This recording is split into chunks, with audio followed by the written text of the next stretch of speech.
ിൻ്റെ കാലി കവറൊക്കെ ഉണ്ടെന്നുണ്ടെങ്കിൽ നമ്മൾ കളയാതെ ഇതുപോലൊന്ന് ചെയ്ത് നോക്കുക കേട്ടോ. ഞാൻ ഒരു 3 നഫറ്റ്ലൈൻ ബോൾസ് എടുക്കുന്നുണ്ട്. 3 വേണമെന്നില്ല, ഞാൻ 2 എടുക്കുന്നുള്ളൂ കേട്ടോ. അത് ഞാനൊരു പേപ്പറിൽ വെച്ച് കൊടുക്കുക. അതുപോലെ ഡേറ്റ് എക്സ്പയർഡ് ആയിട്ടുള്ള ടാബ്ലറ്റ് ഒരു 4 എടുക്കുന്നുണ്ട് കേട്ടോ. അതും കൂടെ ഇടികല്ലിലിട്ടിട്ട് നന്നായി ഒന്ന് പൊടിച്ചെടുക്കുക ഈ പേപ്പറിൽ വെച്ചിട്ട് കേട്ടോ. എന്നിട്ട് പിന്നെ അതിലേക്ക് നമ്മൾ പഞ്ചസാര ചേർത്ത് കൊടുക്കുന്നുണ്ട്. ശർക്കരയാണെങ്കിൽ ശർക്കര ചേർത്ത് കൊടുത്താലും മതി. കുറച്ച് ബേക്കിംഗ് സോഡയും കൂടെ ചേർത്തിട്ട് നന്നായി മിക്സ് ചെയ്യുക. എന്നിട്ട് നമ്മൾ ആ ടാബ്ലറ്റിൻ്റെ കവർ ഈ ഒരു രീതിയിൽ നമ്മളൊന്ന് കട്ട് ചെയ്തെടുക്കുക കേട്ടോ.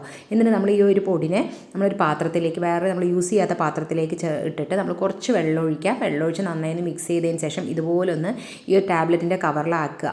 ആക്കിയതിന് ശേഷം നമ്മുടെ വീട്ടിൽ എവിടെയൊക്കെയാണോ പല്ലിയുടെയും പാറ്റയുടെയും ശല്യം ഉള്ളത് പറഞ്ഞാൽ അവിടെയൊക്കെ നമ്മൾ ഇതുപോലെ വെച്ച് കൊടുക്കുകയാണെന്നുണ്ടെങ്കിൽ കുറേ നാളത്തേക്ക് നമുക്ക് ഈ ഒരു ശല്യം ഉണ്ടാവില്ല കേട്ടോ. ഇത് കുറേ നാൾ നമുക്ക് വെച്ച് കഴിഞ്ഞ് ഇതിൻ്റെ മണം, നഫറ്റ്ലൈൻ ബോൾസിൻ്റെ മണം ഉണ്ടെങ്കിൽ തന്നെ ആ ഭാഗത്ത് പാറ്റയുടെ ശല്യം നമുക്ക് തീരെ ഉണ്ടാവില്ല. അപ്പോൾ ഇത് നല്ലൊരു റിസൾട്ട് കിട്ടുന്നതാണ് കേട്ടോ. അപ്പോൾ നമ്മളിതുപോലെ വെച്ചിട്ടുണ്ടെന്നുണ്ടെങ്കിൽ അതിനകത്തൊന്നും പാറ്റ വരില്ല. അപ്പോൾ നിങ്ങൾ ഇതുപോലെ ഒന്ന് ട്രൈ ചെയ്ത് നോക്കുക.